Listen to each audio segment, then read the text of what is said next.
Pemirsa, di hadapan para pemimpin negara G20 di Brasil, Presiden Prabowo Subianto kembali suarakan perdamaian Palestina. Sementara di Jakarta, Wapres Gibran Rakabuming Raka berikan bantuan atas 20 pengaduan yang masuk dalam program Lapor Mas Wapres. Masih dari Jakarta pula, RUU Daerah Khusus Jakarta akhirnya disahkan menjadi undang-undang. Sebuah informasi ini kami rangkum dalam Politik 24 jam.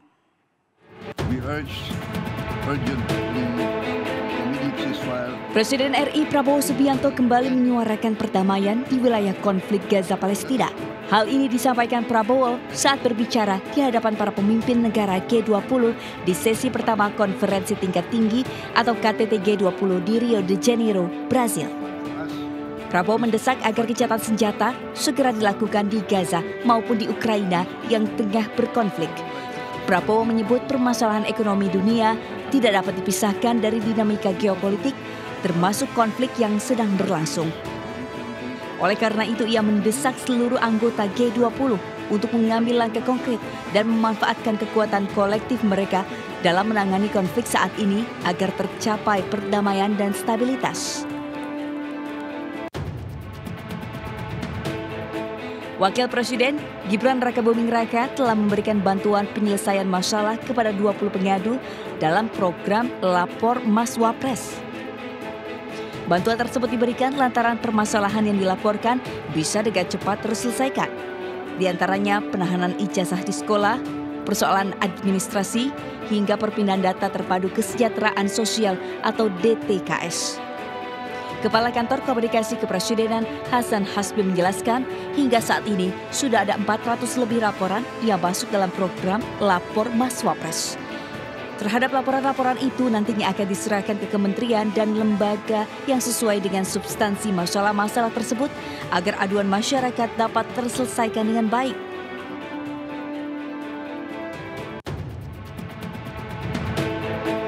DPR menyetujui RUU nomor 2 tahun 2024 tentang Provinsi Daerah Khusus Jakarta atau DKJ disahkan menjadi undang-undang. Sebelum disepakati menjadi undang-undang, dalam rapat paripurna yang digelar kemarin, Badan Legislasi atau BALEK menyampaikan laporan rapat kerjanya dengan pihak Kemendagri yang dilakukan sehari sebelumnya. Lalu, rapat yang dipimpin Wakil Ketua DPR RI Adis Kadir itu meminta persetujuan seluruh peserta rapat paripurna terkait revisi RUU DKJ yang naik level disahkan menjadi undang-undang.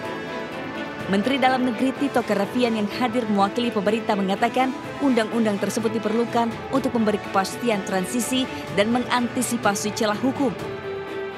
Tito juga menyebut pemerintah memastikan segera menindaklanjuti undang-undang DKJ yang sudah disahkan.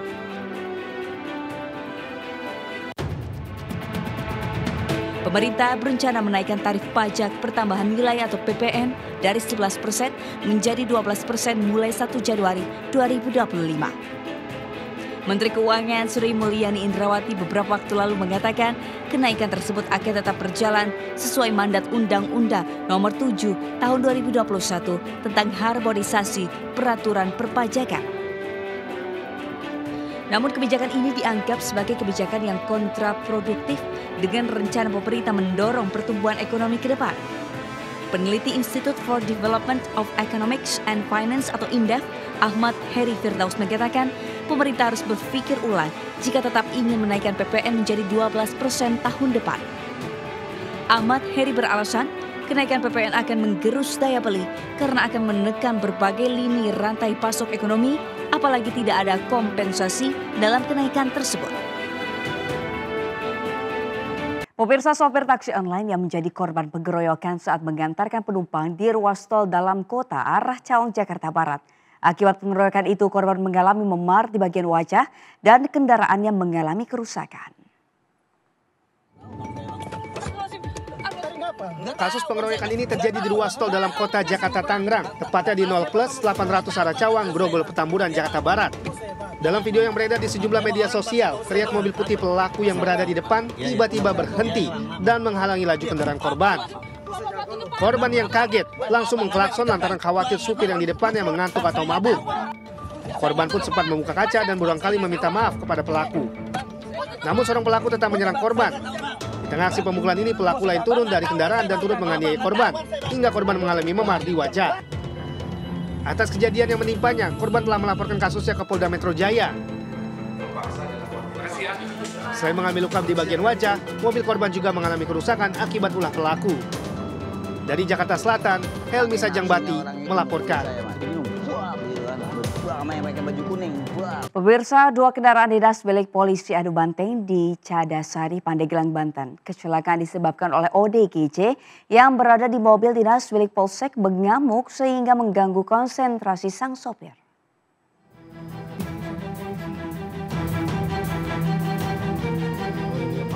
Video amatir warga memperlihatkan mobil dinas milik Satlantas Polres Pandeglang terlibat tabrakan dengan mobil dinas milik Polsek Cadasari di Jalan Raya Serang, Pandeglang. Kecelakaan, mobil polisi. Kedua mobil dinas itu mengalami rusak berat di bagian samping.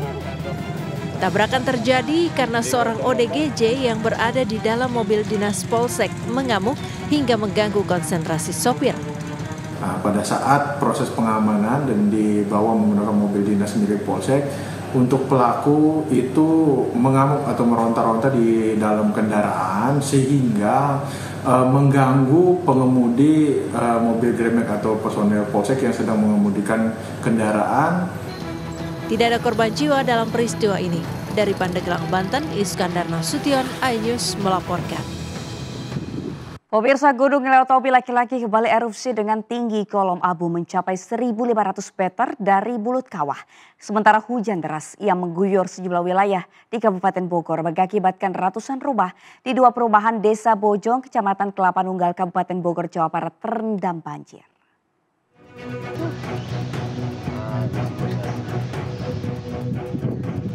Semburan abu vulkanik kembali terlihat membumbung dengan ketinggian sekitar 1.500 meter dari puncak Gunung Lewotobi laki-laki. Saat ini Gunung Lewotobi laki-laki berada pada status level 4 atau awas. Terkait hal ini, BMKG mengingatkan potensi terjadinya banjir lahar hujan dari Gunung Lewotobi laki-laki di NTT menyusul datangnya musim hujan dan cuaca ekstrim. Selain Gunung Lewotobi, Gunung Semeru di Lumajang, Jawa Timur juga mengalami erupsi dengan tinggi kolom asap hingga 700 meter dari puncak. Erupsi Gunung Semeru ini terpantau kamera pengawas di Desa Oro-Oro Ombo, Pronojiwo, Lumajang. Saat ini status Gunung Semeru berada di level 2 atau waspada. Selain bahaya erupsi Gunung Semeru, warga juga diminta mewaspadai bahaya sekunder, yakni banjir lahar Gunung Semeru.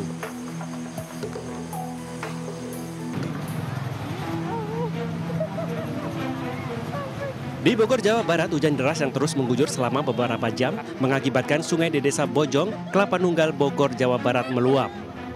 Rumahnya di ini ya Pak, di Primavera Residen perumahan. Akibatnya perumahan Primavera serta Pondok Permata terendam banjir dengan ketinggian pinggang orang dewasa. Ke informasi lain, pemirsa, Cagup Jakarta nomor urut 1 Ridwan Kamil RKA bertemu dengan pengurus Pusat Organisasi Islam PUI yang mendeklarasikan dukungannya untuk RK. Sementara Cagup Pramono Anung mengatakan berencana menjadikan bintang-bintang Persija menjadi ikon Jakarta. Berikut kegiatan para calon pemimpin Jakarta.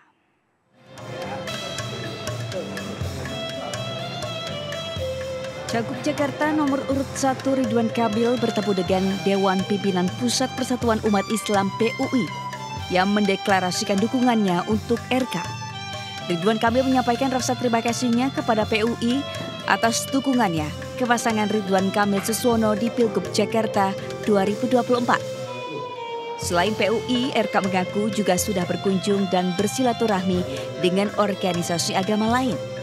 RK menjelaskan pembangunan Jakarta maju bisa dilakukan dengan merangkul semua agama dan kalangan. Cagup Jakarta nomor urut 2 Dharma Pongrekun mendatangi warga RW 02 Kelurahan Wijaya Kusuma, Jakarta Barat. Satu persatu Pongrekun menemui warga yang tengah beraktivitas. Kedatangan Pongrekun mendapat sambutan hangat dari warga. Sebagai cagup dari jalur independen, Pongrekun sadar memiliki kekurangan dari segi finansial serta dukungan elit partai sehingga ia berupaya menyatukan warga. Sementara itu saat ditanya terlibatnya mantan Presiden Jokowi dalam Pilkada Jakarta yang memberikan dukungan terhadap pasangan Ridwan Kamil Suswono, Dharma Pongrekun mengaku tetap optimis. Calon Gubernur Jakarta nomor urut 3 Pramono Anung menghadiri acara ngobrol seputar bola yang diadakan oleh Jabodetabek Transport Community. Dalam acara diskusi tersebut, Pramono Anung berencana untuk menjadikan bintang-bintang Persija sebagai ikon wisata jika ia terpilih. Menurutnya, Jakarta dengan undang-undang terbaru tidak lagi menjadi ibu kota. Untuk itu, Jakarta harus memiliki ikon-ikon yang bisa terus membangkitkan kebersamaan di masyarakat.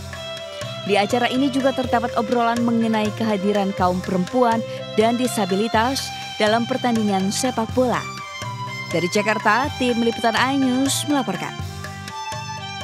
Pemirsa, bagi para penggemar off-road, jika ingin menikmati suasana susur Hutan Jati dengan trek naik turun jalan terjal dan jalur sungai berlumpur, bisa mencoba medan off-road di pedalaman Desa Kalikurbo, Kabupaten Semarang. Dan informasi ini sekaligus menandai akhir jumpa kita hari ini. Anda juga dapat mengakses dan memperbarui informasi yang kami tayangkan tadi melalui portal okezone.com seperti yang tertera di layar kaca. Jangan lupa saksikan program Grebek sesaat lagi. Saya Sabrina Sila pamit undur diri. Terima kasih. Selamat pagi. Sampai jumpa.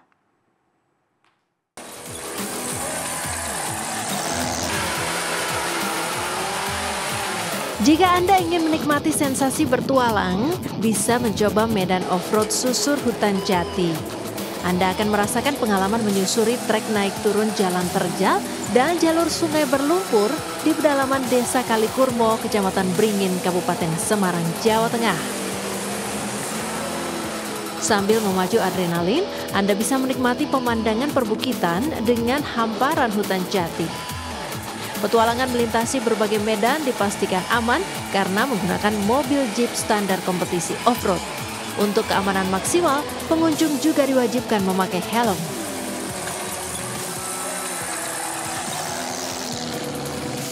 Medan menantang yang mengguncang saat berada di dalam jeep 4x4 dijamin akan jadi pengalaman yang sulit dilupakan. Pertama, ini di Hutan Jati sekitar perjalanan 1 jam. Kalau ini kita sekitar 6-7 kilo. Di sini mulai 600.000 per jeep. Itu sudah include makan, kemudian ada dokumentasi dan lain-lain. Luar biasa, karena alam langsung dengan hutan dan perpaduan dengan sungai. Meskipun sungainya itu surut, tapi ada lumpur-lumpurnya itu membuat kita memacu adrenalinnya itu ketakutan.